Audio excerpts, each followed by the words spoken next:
Ce vendredi 4 avril 2025, les ressortissants du Fiat Europe ont honoré de leur présence en ligne leur rendez-vous hebdomadaire de la santé et du bien-être sous la direction du coach Virginie Yao, assistante technico-commerciale.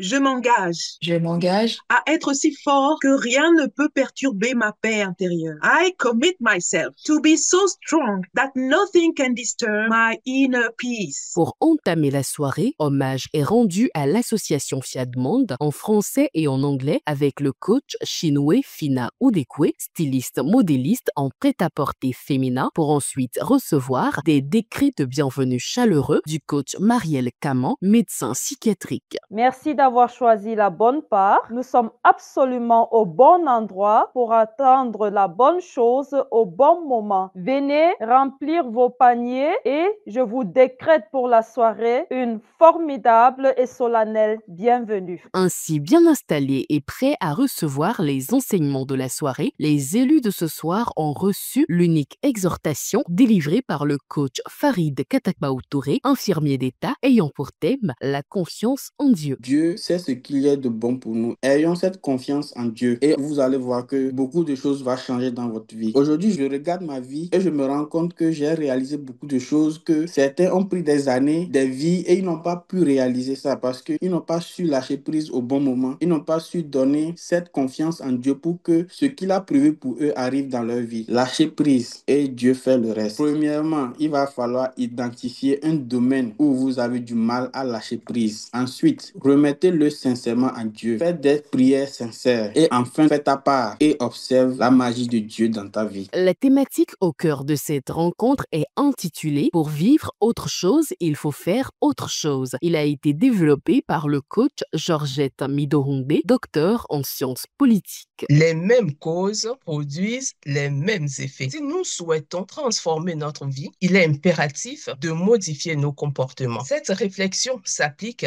à tous les domaines de la vie, que ce soit sur le plan individuel que sociétal, que ce soit au niveau gouvernemental même ou dans nos foyers respectifs, c'est pareil. Les habitudes alimentaires identiques entraînent les mêmes conséquences sur la santé. Quelqu'un qui est en situation de surpoids doit forcément changer ses habitudes alimentaires et ses comportements pour sortir de sa situation. Faire plus d'exercices physiques, manger moins de pâtes, riz, pain, sauce d'arachide, boire beaucoup d'eau et manger plus de légumes et de protéines. Quelqu'un qui fume 20 à 40 cigarettes par jour ne peut pas dire qu'il recherche la santé de ses poumons. Dans un ménage, le couple qui ne contrôlerait pas ses dépenses et qui se laisse aller au découvert bancaire aura des soucis avec son conseiller financier s'il ne change pas ses habitudes pour assainir ses comptes bancaires. Prenons le cas de l'éducation des enfants pour obtenir des résultats différents. Il y a la peur de l'inconnu. La personne qui a été habituée à ce que dans son environnement, frapper un enfant pour qu'il change est un mode d'éducation. Il a vu ses parents faire ça et lui, il reproduit ce qu'il a vécu. Et il a peur de changer son comportement. Donc la peur de l'inconnu freine le passage à l'action. Nous avons des conditionnements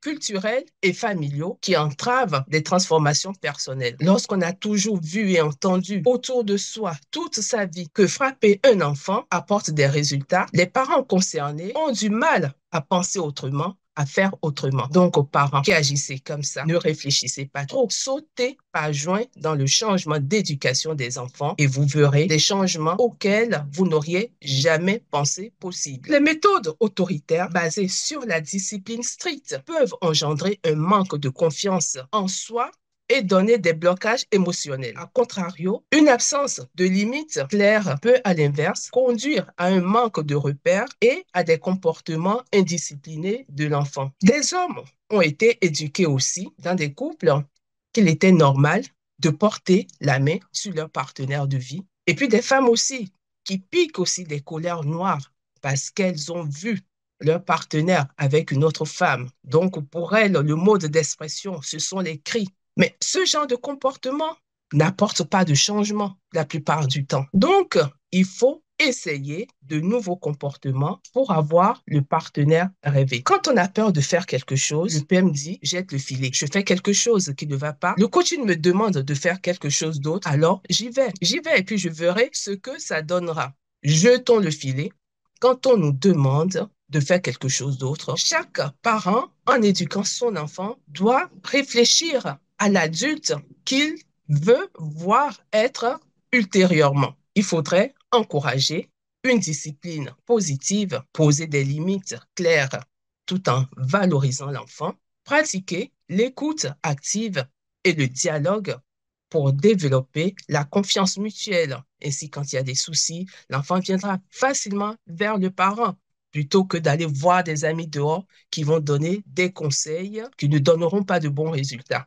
Et il faut stimuler aussi l'autonomie et la prise de responsabilité dès le plus jeune âge de l'enfant. Il y a dans les couples des comportements répétitifs qui nuisent dans la relation de couple. Privilégier la communication. Lorsque les partenaires évitent d'exprimer leurs émotions et leurs besoins, des malentendus et des frustrations s'accumulent. Et puis la routine non maîtrisée. Une relation qui tombe dans la routine, dans la monotonie, peut engendrer aussi la lassitude et le désintérêt mutuel. Enfin, cette soirée s'est terminée avec un vibrant atelier de programmation conduit par le coach Kumealo Hilda Pana, médiatrice au Centre social et culturel. Je renonce à ma nature humaine et à ses conditions charnelles. Je proclame mon héritage divin. Je proclame mon héritage divin.